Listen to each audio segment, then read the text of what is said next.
Hello, everyone, and thank you for watching. Today, I'm with Sean Mason, who is our 2021 BSW recipient of the Leadership and Diversity Scholarship. Thank you for joining me today, Sean. Thank you very much for having me. I'm humbled to be here. Thank you. Sean, would you like to start off by just telling us a little bit about yourself? Yeah, absolutely. Absolutely. Yep. So my name is Sean Mason.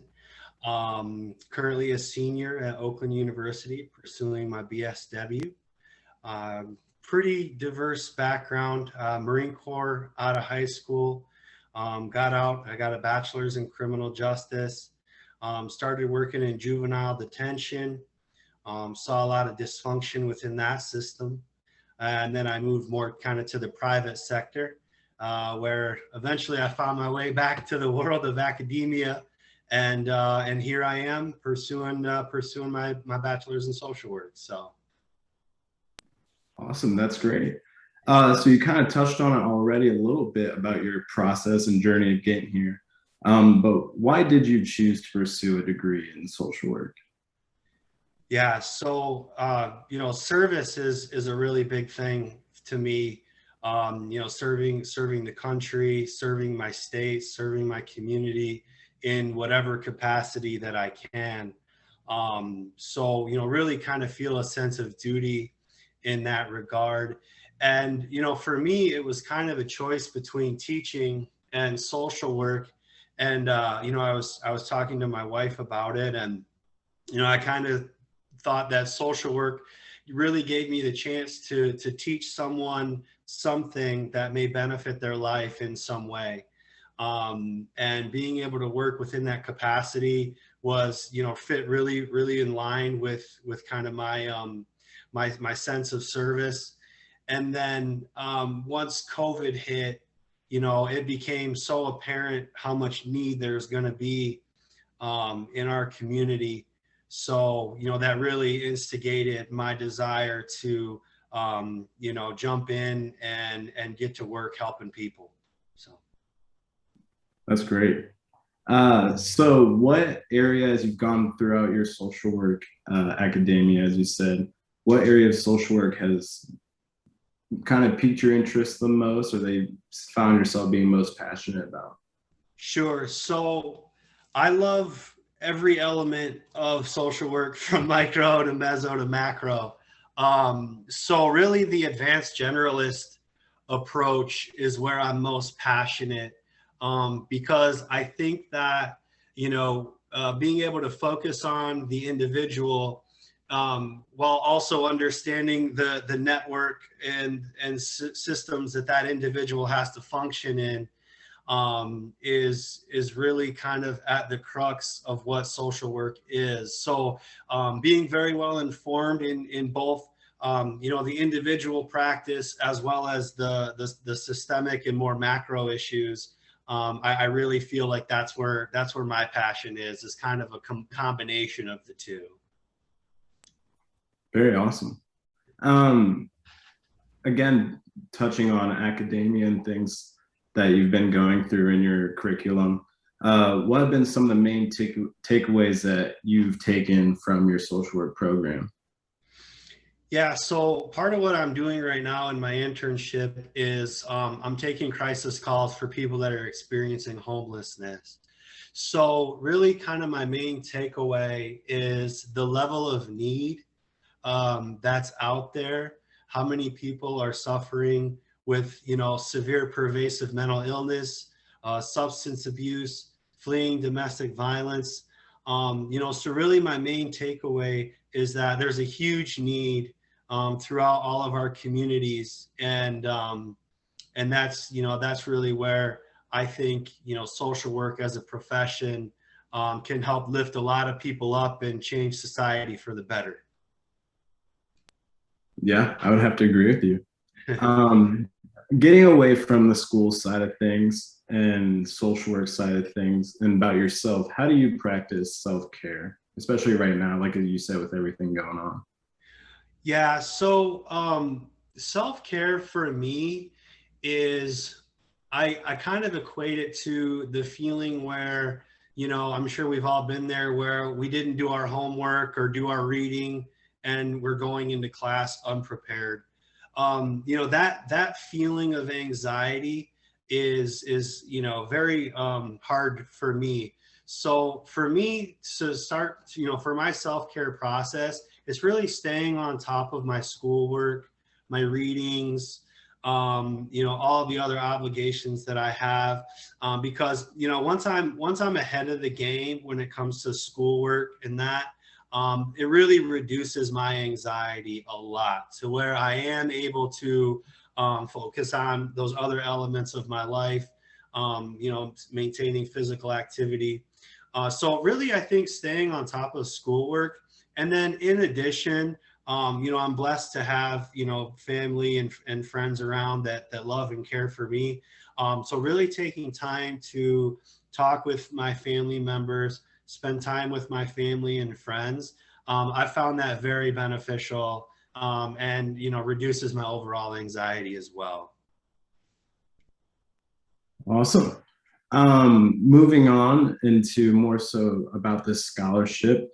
It is the Leader in Diversity scholarship that you were the recipient of. So how do you plan to promote diversity in social justice while you're out in the field? Sure, sure. And I think to best answer that, I need to kind of go back into my background a little bit.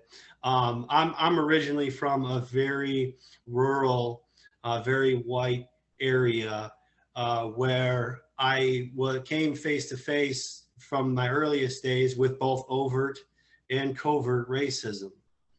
I know it exists because I've seen it, and I've seen what it looks like, and I've seen the level of hatred that is out there. And it's not always overt, like I said, but knowing that fact, knowing that that exists, means that I have two options. One option being I can remain silent and say nothing, or the other option is that I can speak up in whatever capacity that I can, and really try to speak toward a system that is, you know, has racial justice at the forefront. Um, and, you know, living in a segregated society is a very big part of that. I've always found kind of, you know, being separated from each other has been very detrimental. So, you know, I think coming from that background, I've decided that staying silent isn't a choice. So really advocating in all of my capacities for various, you know, policies that have tangible outcomes for communities of color, for people of color.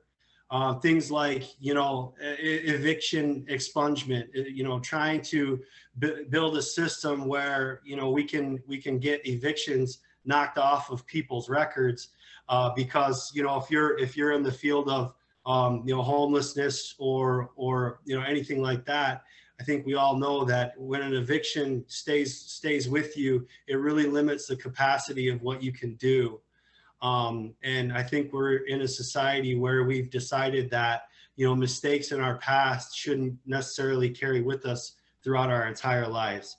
A couple other things like income discrimination, affirmatively furthering fair housing. So really trying to target and advocate for specific policies that have specific tangible benefit, and trying to engage with the government to be able to influence and change some of these systems that have been negatively impacting people for decades, especially obviously communities of color and marginalized communities. Yeah, thank you for that. You know, listening to you talk about those things, it makes it quite obvious why you're this year's recipient. It's awesome to hear those things from you. So thank you very much. Thank you. What type of advice would you be giving to a potential future social work student after you've gotten to this point in your own curriculum and experience with it? Sure, sure. Yeah, I think the biggest bit of advice that I would give is, you know, when you're doing research, when you're, you know, reading, always look for those elements in the material that you have a passion for, and that, you know, will benefit you in the long run. So like, for instance, for me, I've always been intellectually curious about the human mind. So, when you're reviewing like human behavior, social environment, a big thing is kind of looking at how the biology informs, the social elements. That's kind of a motivating factor for me. So, always be inquisitive. I've always found that I'm more motivated when I can satisfy my own intellectual curiosity in, whatever capacity that is. So. That's great advice. I think many incoming students would benefit from that type of wisdom. Yeah, and I think that sometimes when you're reading a lot, some of it can get a little fuzzy. But like I said, trying to draw that material back to how it can benefit you as a social worker can be helpful. Yeah, I would very much so agree.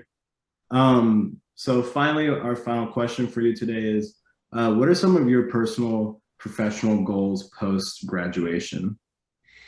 Yeah, so after my BSW, I'll be pursuing to get my MSW. And then I'll also be raising my daughter and, always learning and advocating for social change. So, I don't necessarily have, an end all plan at this point, because I do have a lot of passions. But, either way, like I said, it involves pursuing my MSW, raising my daughters, and staying active and raising my voice in my community. Well, thank you very much, Sean, and good luck to you in completing an MSW program and continue being an awesome advocate and father, like I'm sure you are. And thank you so much for joining me today, and congratulations again. Yeah, and thank you so much. I'm very humbled to receive this award. It's going to be greatly beneficial for me and my family, and I just really appreciate it. So thank you. Yeah, thank you again.